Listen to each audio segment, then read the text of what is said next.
बिस्मिल्लाहिर्रहमानिर्रहीम। अस्सलाम वालेकुम नाज़रीन। इस्लामाबाद कचहरी में इस वक्त हम मौजूद हैं। नूर मुकद्दम जो कत्ल केस है उसकी समाअत थी। जो मरकज़ी मुल्ज़म है उसको आज फिर 2 रोज़ा जिस्मानी रिमांड मुकम्मल होने पर अदालत के सामने पेश किया गया। आज दौरान समाअत क्या हुआ और पुलिस ने इस केस में मज़ीद कौन सी जो है वो दफ़ात लगाई हैं और इसमें पेशरफ जो रिपोर्ट पेश की गई वो क्या थी और आइंदा जो है अब इस केस की समाअत कब होगी, सारी जो है प्रोसीडिंग में आपके सामने रखता हूँ। आज तकरीबन सुबह 10 बजे यहाँ पे हम पहुँचे तो उमूमी तौर पर 11 के बाद जो है वो मुल्ज़मान को पेश किया जाता है, लेकिन ये मुल्ज़म जो मरकज़ी मुल्ज़म है नूर मुकद्दम केस का, इसको हमेशा से तकरीबन 1 बजे जो है वो अदालत के सामने पेश किया जाता है। शुएब अख्तर जो जुडिशल मजिस्ट्रेट हैं, एक्चुअल उन्होंने इस केस की समाअत करनी थी जो थाना कोसार से मुतल्लिक़ हैं, तो वो पहली समाअत पे भी नहीं थे, दूसरी पे भी नहीं थे, आज फिर नहीं थे तीसरी में, तो इसलिए ड्यूटी जजेस के पास ये केस चलता आ रहा है। और आज जो है सुहेब बिलाल रांझा जो है मजिस्ट्रेट, उनके सामने ये केस पेश हुआ और उनके सामने जो मुल्ज़म को पेश किया गया तो तकरीबन 1 बजे मुल्ज़म को पेश किया गया। तो कचहरी आज जो है पहला वर्किंग डे है, सख्त सिक्योरिटी के इंतजाम थे। यहाँ पे सुबह बारिश भी हुई।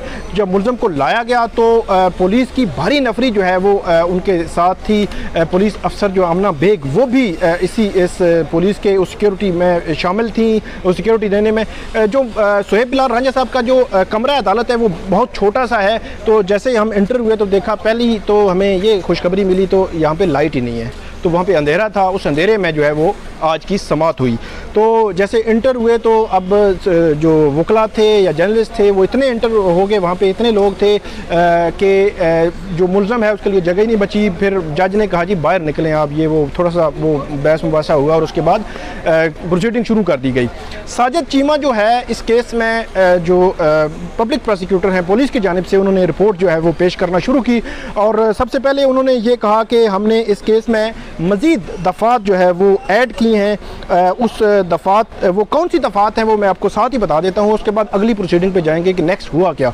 तो ये उनकी जानिब से कहा गया कि 4 मज़ीद जो है दफ़ात इस केस में शामिल की गई हैं, जिसमें आनत जुर्म छुपाना और शवाहिद पर पर्दा डालने की दफ़ात शामिल हैं और मौत की वजह बजरिया मजिस्ट्रेट मालूम कराने की दफ़ा भी मुकदमे में शामिल की गई है और मुजरम को बचाने के लिए सबूत मिटाना या झूठी इतला देने की दफ़ा भी जो है वो इस मामले में शामिल है। और नूर मुकद्दम केस में मज़ीद मुल्ज़मान की गिरफ्तारी के बाद नई दफ़ात जो है वो शामिल की गई हैं। जो मज़ीद मुल्ज़मान हैं वो उसकी वालिद और वालदा हैं मरकज़ी मुल्ज़म के, और 2 उनके सिक्योरिटी गार्ड हैं या मुलाजमीन हैं जिनको गिरफ़्तार किया गया है। तो पुलिस का ये कहना है कि उनकी गिरफ़्तारी के बाद यकीनन उनके कोई बयान के बाद जो है ये दफ़ात जो है वो शामिल की गई हैं। तो जब ये एक पॉइंट लिया साजिद चीमा ने अदालत के सामने, और दूसरा उन्होंने कहा कि जो मरकज़ी मुल्ज़म है अभी उनसे रिकवरी करनी है, ख़ास तौर पे मोबाइल जो है वो अभी रिकवर होना बाकी हैं। तो वो मोबाइल मेन जो डिवाइस है मेरा ख्याल है इस सारे सिनेरियो में, जो इस केस का जो है वो फ्यूचर भी तय करेगी कि क्या था, कन्वर्सेशन क्या थी, किसने किसको कॉल की, कब कॉल की, ये सारी चीज़ें जो है मोबाइल डिवाइस से ही सामने आएंगी। तो उन्होंने कहा जी हमने मोबाइल को भी रिकवर करना है। और तीसरा पॉइंट जो साजिद चीमा ने अदालत के सामने रखा वो ये था कि ये जो मुल्ज़मान है, मतलब जो मरकज़ी मुल्ज़म के वालिद और वालदा और जो उनके मुलाजमीन है 4 लोग, उनको कन्फ्रंट भी कराना है इस मरकज़ी मुल्ज़म के साथ। तो ये इसलिए ये 3 पॉइंट्स की बुनियाद पर उन्होंने कहा कि इनकी जो मज़ीद जो है फिजिकल रिमांड इनका दिया जाए ताकि हम इन्वेस्टिगेशन को मज़ीद जो है वो आगे बढ़ा सकें। उसके बाद बारी आई जो वकील हैं मरकज़ी मुल्ज़म के अंसर मलक, उन्होंने कहा कि इसमें जितनी भी रिकवरी होनी थी अब तक हो चुकी है और कानून के मुताबिक अब मज़ीद जो है फिजिकल रिमांड देना नहीं बनता, और उन्होंने अदालत से यही इस्तदा की कि मुल्ज़म का मज़ीद जो है वो जिस्मानी रिमांड ना दिया जाए और इनको जुडिशल कर दिया जाए और अडयाला जेल जो है वो भेज दिया जाए। ताहम जो फैमिली है शौकत मुकद्दम की, उनके जो शौकत मुकद्दम साबिक सफारतकार हैं, उनकी जानिब से जो वकील पेश हुए शाह खाविर सीनियर वकील हैं, उन्होंने ये मौक़िफ़ इख्तियार किया कि क्योंकि इस केस में अब मज़ीद दफ़ात जो है वो शामिल कर दी गई हैं और रिकवरियाँ भी होनी हैं, पुलिस के बकौल इन्वेस्टिगेशन जो ऑफिसर हैं उनके बकौल और अभी रिकवरी भी होनी है मोबाइल की, तो और कन्फ्रंट भी कराना है। तीनों पॉइंट्स को लेकर उन्होंने कहा कि मज़ीद जो है इसमें अदालत इनको फिजिकल रिमांड दे ताकि इन्वेस्टिगेशन जो है मज़ीद आगे बढ़ सके। तो इन तीनों पॉइंट्स पे जो है वो अदालत ने इनको सुना, लेकिन इस दौरान सूरत हाल ये थी कि कमरा अदालत खचाखच भरा हुआ था, बाहर भी बहुत सारे लोग जो है वो खड़े थे और गर्मी भी थी और बिजली तो थी ही नहीं, नज़र ही कुछ नहीं आ रहा था।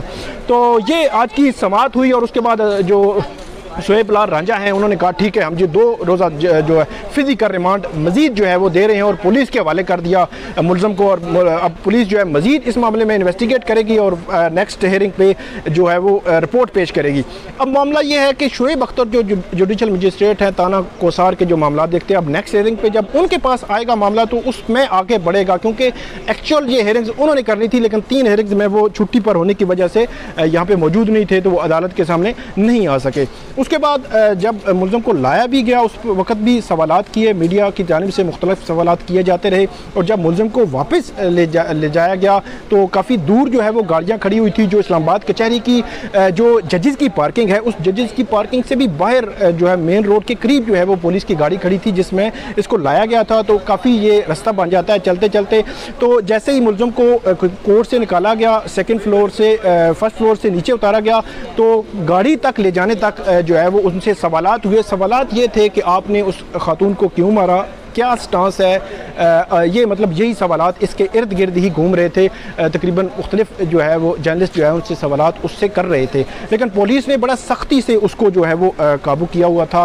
और उसमें ज़ाहिर सी बात है डर ये भी है कि ऐसा बंदा जिसने इतना बड़ा जो है वो भयानक और एवानियत अमेज़ जो है उसने एक एक्ट किया है, तो अब दोबारा कोई ऐसा मामला जो है वो पुलिस की कस्टडी में वो किसी पर अटैक ना कर दे, कोई मामला ना कर दे, तो बिल्कुल जो है उसको बड़ा जकड़ा हुआ था। पिछली दफ़ा तो उसने कहा था कि मैं अमेरिकन नेशनल हूँ, मेरे वकील जो है वो बात करेंगे, मैं पाकिस्तानी नेशनल ही नहीं हूँ।